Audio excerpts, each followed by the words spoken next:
All right, good afternoon. Thank you guys so much for joining us again for our next iteration of the Facebook Live. I'm Dr. Amy Thompson. I'm a pediatric hospitalist by training. I still practice some, but then they talked me into the dark side of administration, so I'm now the Chief Executive Officer at Covenant Children's Hospital. I do want to read just a couple of disclaimers, and then I'm so excited to introduce our guest to you today. So remember that the information provided during this event is for educational purposes only. It is not intended, nor is it implied to be a substitute for professional medical advice. Always consult your healthcare provider to determine the appropriateness of the information for your own situation. And if you have any questions regarding medical conditions or treatment plans, please consult your physician. Participating in this event with this clinician does not create a physician-patient relationship. So I'm very excited we can go ahead and get started. So I'm very excited to introduce to you Dr. Rajri Namboodrapad. Did I say that well? Did I do good? Thank you, Dr. Thompson. Thank you. Very good. We're so grateful to have you today. And so I would love for you just to tell our guests just a little bit about what it is that you do and kind of what your expertise is. Oh, thank you. Yes. So I'm an internal medicine doctor, and I have my own private practice in Fullerton called OC Integrative Medicine. And my practice is a little bit unique in that I do integrative functional medicine, which incorporates a lot of holistic approaches. So we look at diet, nutrition, and lifestyle. And so my training was originally in traditional internal medicine. I did my residency at Northwestern in Chicago. And then I did some additional training in gastroenterology at UC Irvine. And then after I got married, I had a very unique experience in that I got to work with my husband and my mother-in-law in their practice for a couple of years. And I served as a primary care doctor in their practice. And my mother-in-law, her name is Dr. Devi Namboodrapad. She's actually known around the world for her technique in alternative medicine. It's NAET, which stands for Namboodrapad's allergy elimination technique. And so that gave me a very unique perspective on other ways to treat patients. And that's kind of what inspired me to get into integrative medicine. What I love about it is it really combines the best of conventional Western medicine along with all the holistic approaches like the diet, nutrition, lifestyle.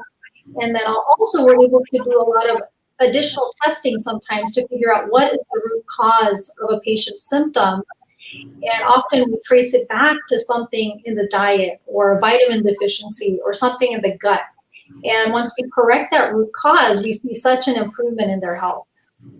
That's great. That's so interesting. Thank you. Yeah. What a blessing that you have all of that within your own family that you have. Oh, thank you. To those things. So talk just a little bit, I know that there's so much emphasis on this, and we even talk, with our patients in pediatrics about this as well, but talk about nutrition and talk about how it is that you feel like a diet, the diet that you eat does affect your health. Oh yeah, great question. So diet is so fundamentally important to our health. That's why I emphasize it so much in my practice. So really the food that we eat is fuel for each and every cell in our body.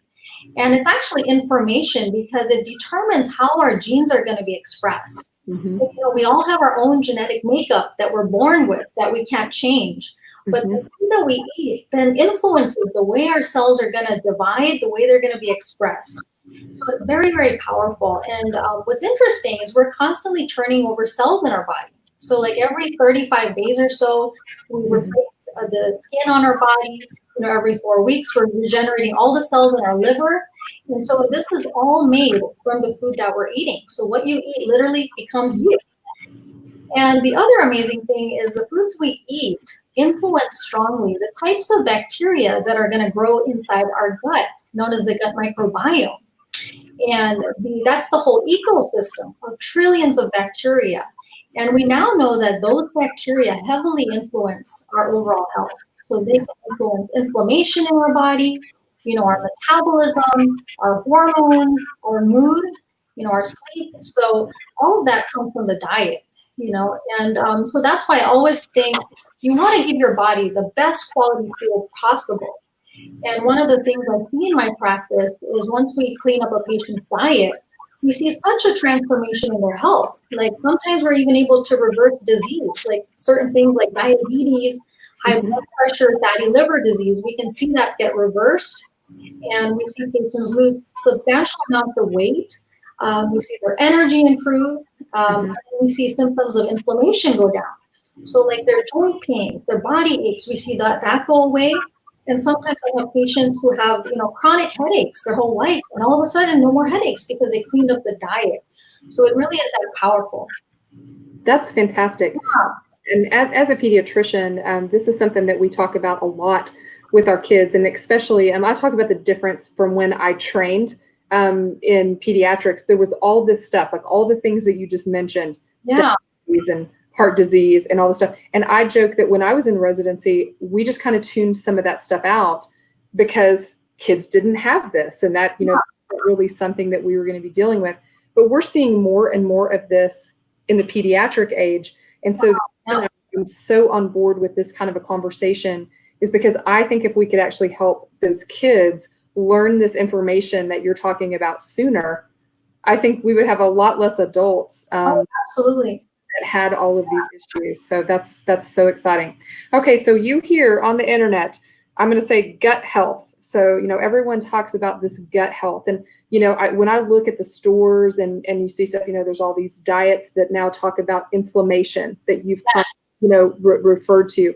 And so talk to me about gut health and kind of like, help us understand exactly what that means, because folks are hearing that a lot, in the news and in these places. Talk to us about that and why it's so important. Oh, absolutely. Yes. So I actually trained in gastroenterology at UC Irvine. So I've always been interested in the digestive tract, but it turns out the gut really is the core of our health. First of all, it's like the gateway to your immune system. So you have trillions of immune cells that line your GI tract, that are the first line of defense against any viruses or bacteria that you're exposed to. And so that's a lot of times when there's inflammation in the gut, we see issues with the immune system as well. For example, we can see that autoimmune disease sometimes flares or gets triggered when there's inflammation in the gut. And then it also comes down to that gut microbiome, so that ecosystem of trillions of bacteria. And we really influence what type of bacteria are going to grow inside of us based on our food choices. And we know that these bacteria, they're releasing all these bioactive substances that can influence, again, our immune system, our metabolism, our hormones, pretty much all aspects of our health, even our mood. The other fascinating thing is we actually make a lot of our brain neurotransmitters in the lining of our gut. So like serotonin and dopamine. So that's why research is now acknowledging there is a gut-brain axis. And so sometimes we even refer to the gut as the second brain. So a lot of times when patients are suffering with like constipation or bloating, we see that it affects their mood as well. And once we're able to get them to have good bowel movements, they feel so much better. Their mood is improved. The other big thing about the gut is it's one of the main ways you eliminate toxins from your body. So if you have those good bowel movements every day, you feel so much better. A lot of patients who are constipated, it affects them. It causes them to recycle toxins from their bowels, and they don't feel as well. So that's really why I love emphasizing the gut health in my practice. And I often do additional testing, like functional testing, and a detailed stool analysis to figure out, is there inflammation? How healthy is their microbiome? That's fantastic. Yeah. That's the part where you talk about that you turn your cells over. I have a son who's now in college, and I remind him of this, and this is why he must wash his sheets. And I'm like, no, that this is not the same skin that you had. Oh, absolutely. 2 months ago. But what's been interesting with him as well is I feel like we have talked a lot about nutrition with him. He's an athlete, and it's been interesting to watch him go on his own and make some of these realizations that you're talking about, which is, I feel better, doing better in athletics. I'm doing all this stuff better now that I've cleaned up my diet. And so I do think it's a really important part of what it is that we see.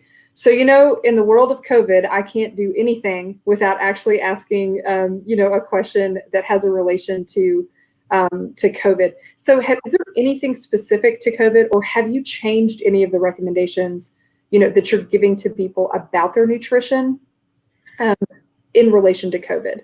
Oh, sure, sure. I think, probably eating at home is probably a good idea, just so that you're aware of how the food was prepared and how it was handled.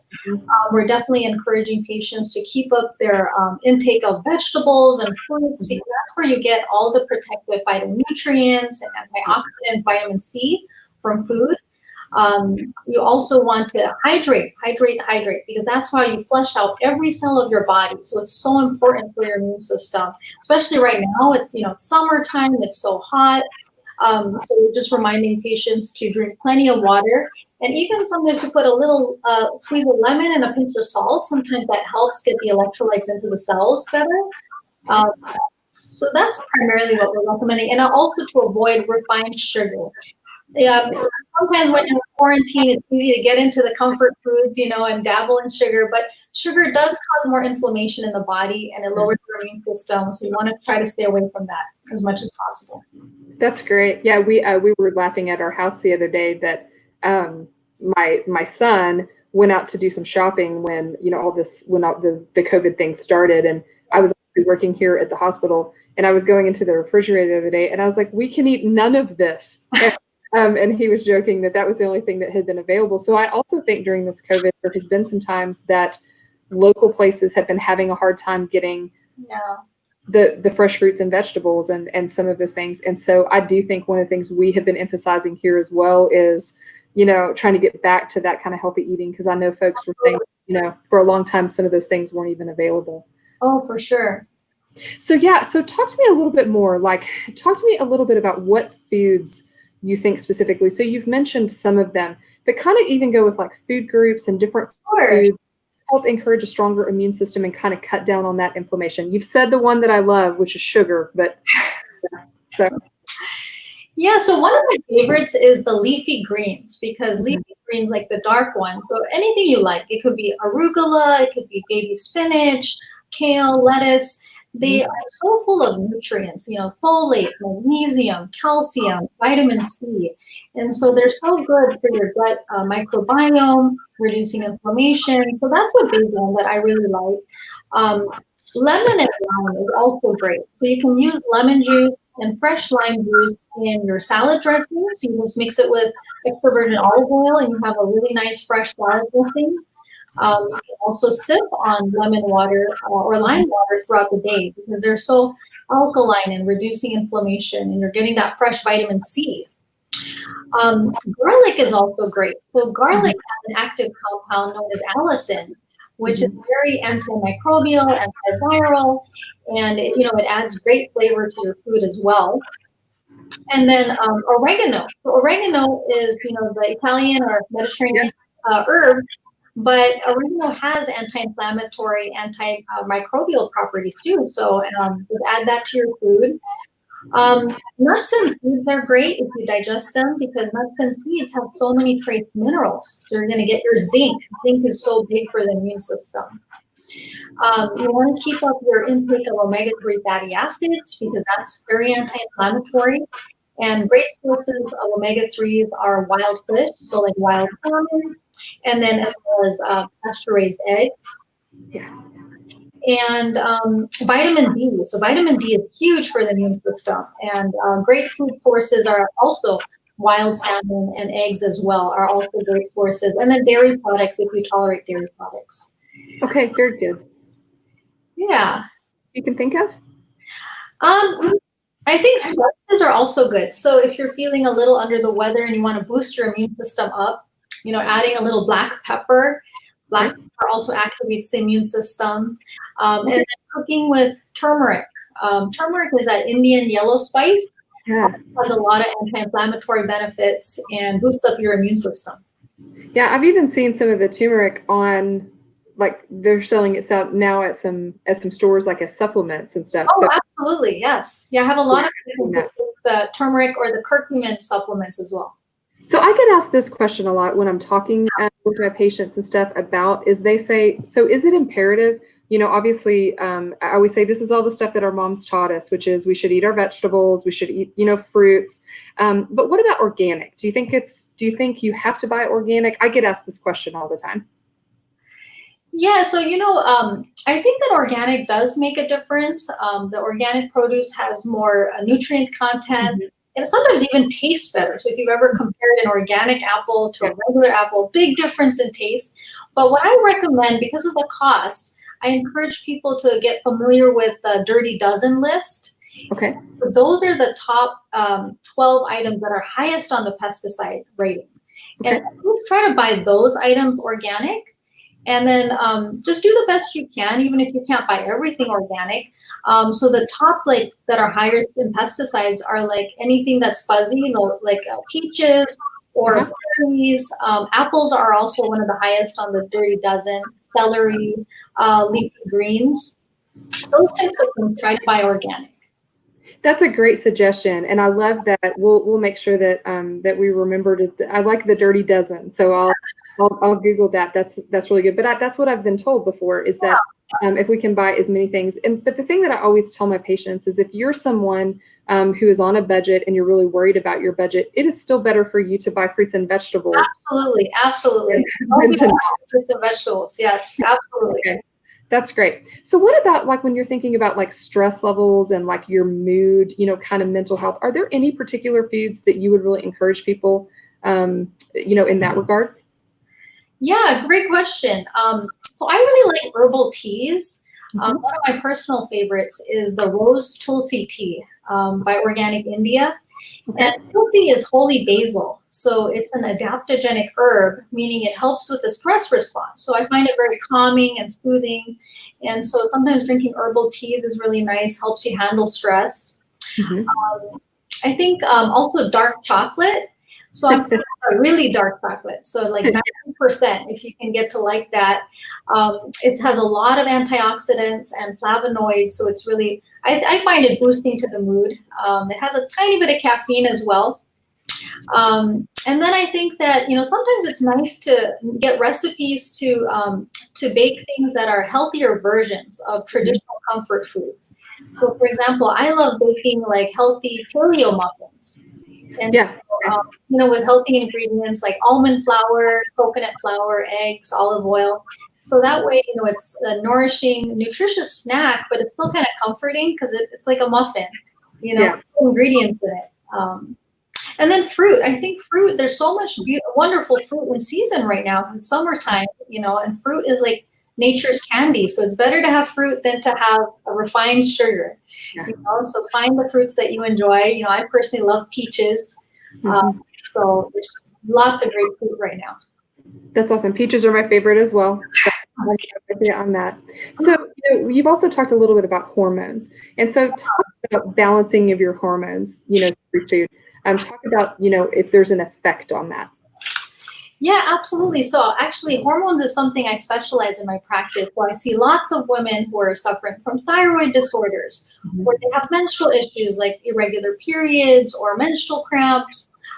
Some of them have actual diagnoses like polycystic ovarian syndrome. Others have something called estrogen dominance, where their estrogen levels are higher and the progesterone is not balancing it. So they get symptoms like endometriosis or fibroids. I also see a lot of men in my practice, and some of them are suffering from high estrogen levels and low testosterone. So what we do for these patients is the first step is just cleaning up the diet. So we want to take out all the inflammatory foods. So that's the refined sugar. We want to cut out all the vegetable oils.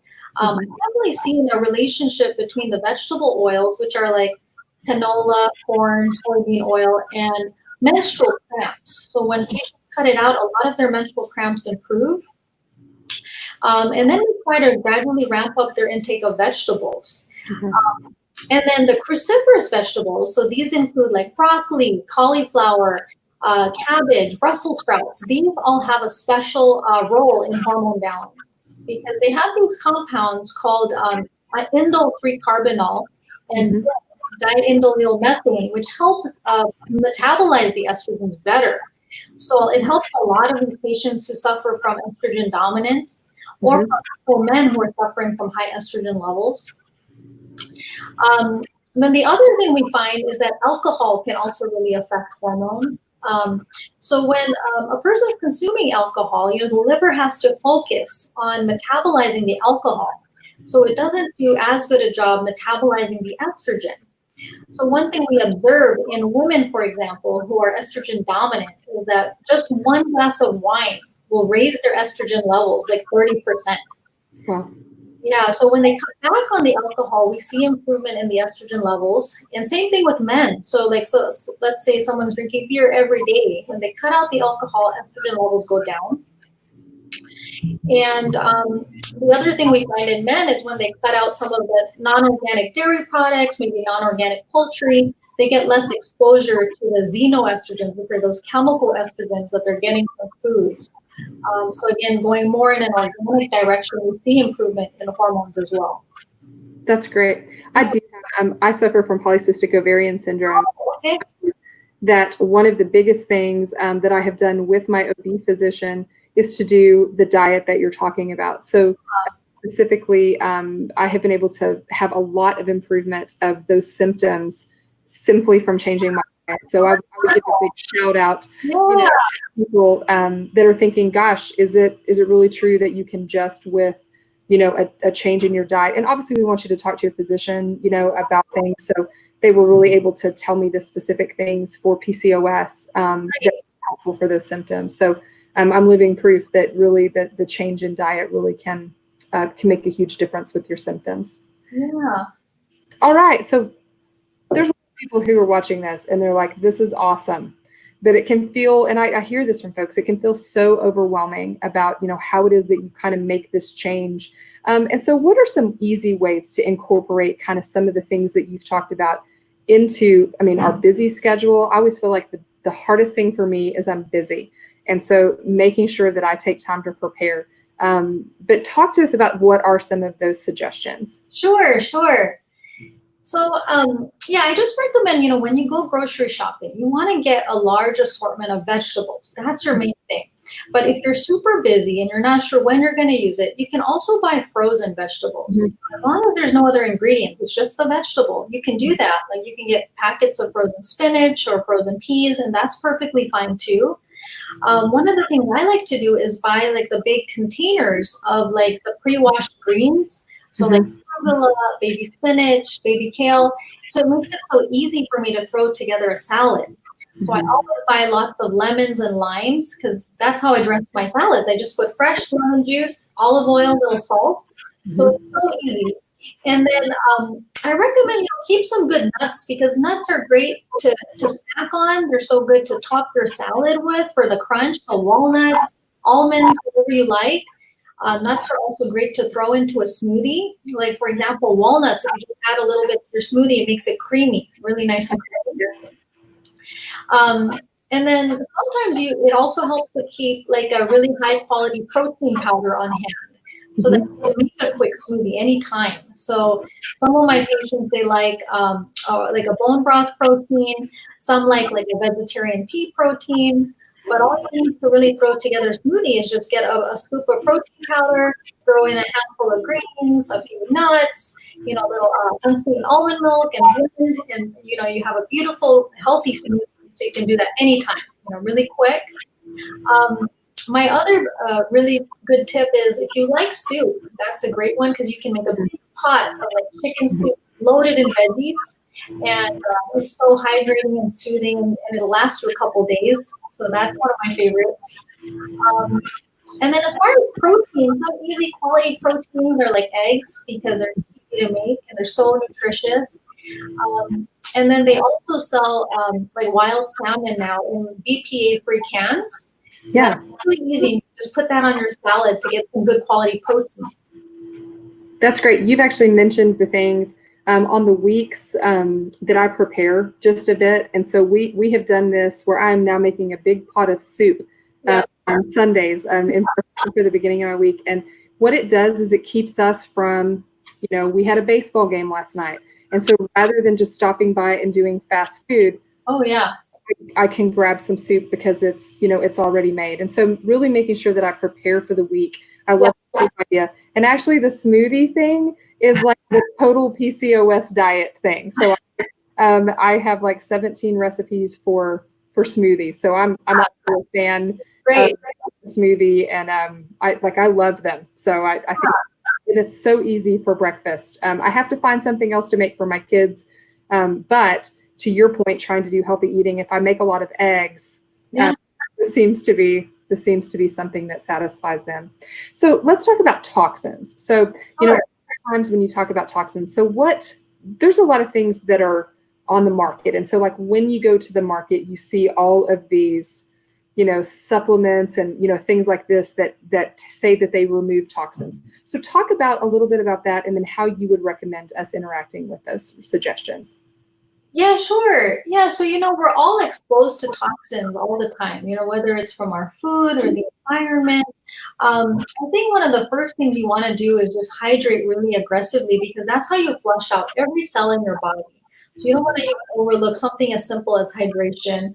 Again, it could be lemon water, regular water, and a lot of my patients even like celery juice. Celery juice is so hydrating, so full of vitamin C and minerals. It just pulls out, it's very alkaline, it pulls out toxins. Also, it's a little bit of a natural diuretic, so it pulls out extra swelling and fluids.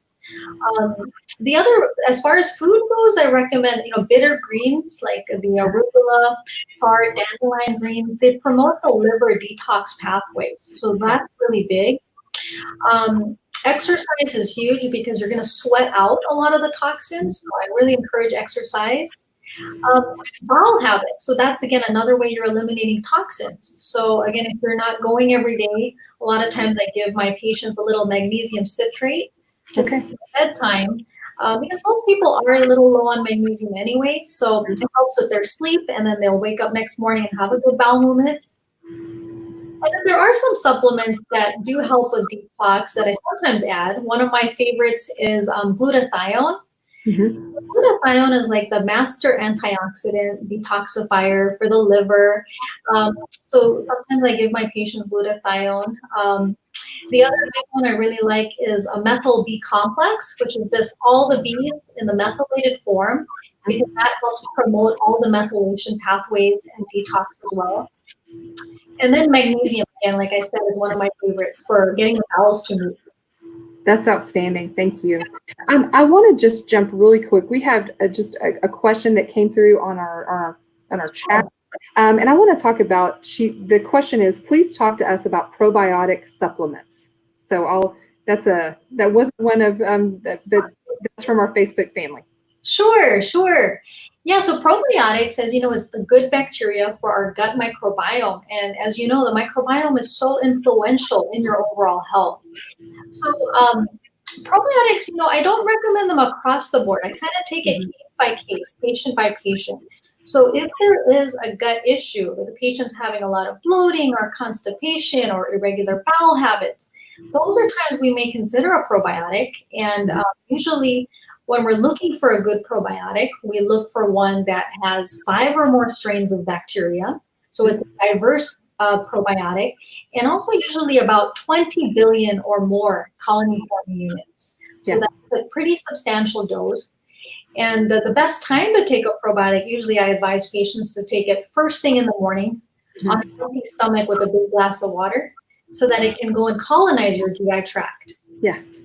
So, but it kind of depends. Probiotics help so much if they're sometimes if there's skin issues like acne, because they say that the skin on your face is a reflection of the gut microbiome. So sometimes it helps with that, helps the immune system. And so there's just different strains. So in my practice, I do prescribe like 100 billion to 25 billion, some with prebiotics in them and some without prebiotics. So prebiotics are like the food for the probiotics.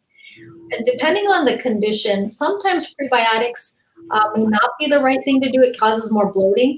So it really, that's where I do more specialized testing on the gut, so I can give a specific recommendation on probiotic. Okay, thank you so much. This has been such a great session, and I was thinking I wish we could stay on here for 30 more minutes just to get some more information from you. How blessed we are to have you. You're so knowledgeable. Thank you so much. Thank you. It's a pleasure. I have had a couple of shout outs for you that have come through on Facebook, just how well folks have had success with your strategy. So I just want to invite folks to look at the bottom where we have some resources. We have a website that you can visit for that. In my last 20 seconds, we actually had a question on Facebook about COVID that I'm going to go ahead and just answer, even though it doesn't necessarily have to do with nutrition. And it says, my mom is being released today or tomorrow from the hospital after having COVID-19. I'm so sorry. Prayers for your mom. How do I safely clean her house before she gets home? What do I wear and what do I clean? And so what I would say is, I would simply wear the kind of things that you're cleaning her house with. So, I always recommend anytime that you're cleaning house that you wear some type of, of plastic gloves, and then you would clean the house. If you want to be extra safe, you certainly could wear a mask. Although I'm unclear from the question how long she's been out of the house or in the hospital. But then the big thing is whenever you finish, just make sure you wash your hands very good and make sure. So I don't think you really have to do anything super different than how you would regularly clean the house with those products. Anything else you would add? No, I agree with everything you said. Yeah. Awesome. I think we're a minute over, so it's been so fun talking to you. Thank you so much. I wish I lived where you live and I would come see you in your clinic. So, thank you, Dr. Thompson. It's been a pleasure. Yeah, it's how knowledgeable you are, and thank you so much for being with us today. Okay. All right, guys, thanks for joining us. Bye.